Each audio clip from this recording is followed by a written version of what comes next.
வணக்கம் எல்லாருக்கும். எல்லாரும் நல்லா இருப்பீங்கன்னு நம்புறேன். நாங்களும் எல்லாரும் சூப்பர். எனக்கு கனகாலமா ஆசை கேம்பிங் போக வேணுமெண்டு. பிள்ளைகள் கொஞ்சம் வளர்ந்தா தான் ஈஸியா இருக்குமென்னுட்டு கொஞ்சம் ஒரு மாதிரி வெயிட் பண்ணி ஓரளவுக்கு இப்ப எல்லாம் அவங்க நல்லா விளங்கும் 2 பேருக்கும் முன்னபடியால. இந்த வருஷம் போயிட்டோம் இந்த வீக்கெண்ட். நல்லா இருந்தது. புது அனுபவமா இருந்தது. அம் 2 ரூம், நடுவுலயும் ஒரு சின்ன குட்டி ரூம் மாதிரி. பிள்ளைகளுக்கெல்லாம் அவ்வளோ பிடிச்சிருந்தது. ஆனா அத கட்டுறதுக்கு படாத பாடா போச்சுது. நாங்க இங்க தமிழ் கடையிலலாம் கொஞ்சம் சாப்பாடெல்லாம் வாங்கி எடுத்துட்டு, அடுப்பெல்லாம் கொண்டு போயிருந்தேன். அங்க கொண்டு போய் எல்லாம் சுட்டு எல்லாம் சாப்பிட்டோம். இது வந்து பார்த்தீங்கன்னா, நாங்க 4 பேரும் இருந்ததுக்கு, அந்த இடத்துக்கு மட்டும் பே பண்ண வேணும். டென்ட்டெல்லாம் நாங்க கொண்டு போக வேணும். ஸோ £44 சார்ஜ் பண்ணினாங்க. நாங்க இந்த இந்த இடத்துல இருந்து ஒரு 2, 3 நிமிஷத்துல தான் பீச் இருக்குது. நைட் எல்லாம் சரியா குளிரா இருந்தது. அதுக்கேற்ற மாதிரி போக வேணும் நிறைய அந்த குயிட்டுகள் எல்லாம் கொண்டு. மற்றபடி பகல்ல எல்லாம் நல்ல வெக்கையா இருந்தது. அந்த டென்ட்டுக்குள்ளேயும் வந்து இருக்க இல்லாம அவ்வளோ வெக்கையா இருந்தது. இந்த பாருங்க ஃபைனலி எல்லாம் கட்டி முடிச்சுட்டு, எல்லாத்தையும் வச்சுட்டு அப்படியே பக்கத்துல இருக்க பீச்சுக்கு போயிட்டோம். அங்க போய் பிள்ளைகளை எல்லாம் விளையாட விட்டுட்டு வந்த நாங்க. உண்மையா இது எங்களோட ஃபேவரைட் பீச் ஒன்று தான்.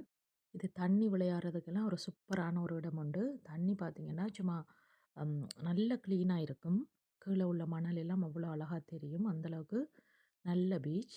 நிறைய ஆட்கள் வர்றது. பிள்ளைகளை எல்லாம் இப்படி கொண்டு போய் விட்டுட்டா, நல்லா என்ஜாய் பண்ணுவாங்க.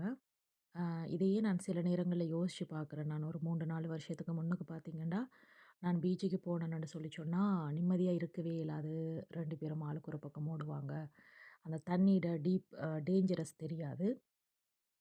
ஆனா இந்த முறையெல்லாம் அதுக்கு பிறகு பிறகு இப்போ போன வருஷம், அதுக்கு முந்தின வருஷத்துல இருந்தே, அந்த அடிக்கடி வெளியில கூட்டிக் கொண்டு போய் அவங்களுக்கு வந்து அந்த டேஞ்சரஸ் தெரியும். இது டீப் தண்ணி, ஒரு லிமிட்டுக்கு மேல நாங்க போகக்கூடாது. அது ஓரளவுக்கு விளங்கும் இப்ப அவங்களுக்கு.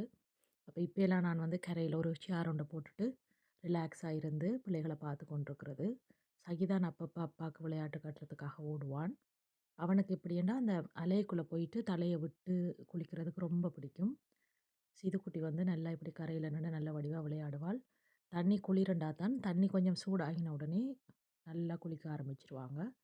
சகியெல்லாம் நல்லா குளிச்சு, நல்லா என்ஜாய் பண்ணினாங்க.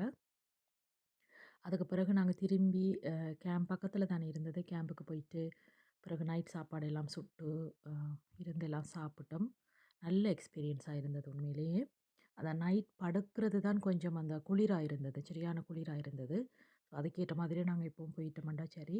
நான் கொண்டு போயிருந்தேன் தான். பட் இருந்தாலும் குளிரா இருந்தது. பிறகு ஒரு 7 மணிக்கு பிறகு நல்ல சூடாயிட்டுது. டென்ட்டுக்குள்ள இருக்க இல்லாம போயிட்டுது. எல்லாருக்கும் இந்த வீடியோ பிடிச்சிருக்குமென்று நம்புறேன். அடுத்த வீடியோல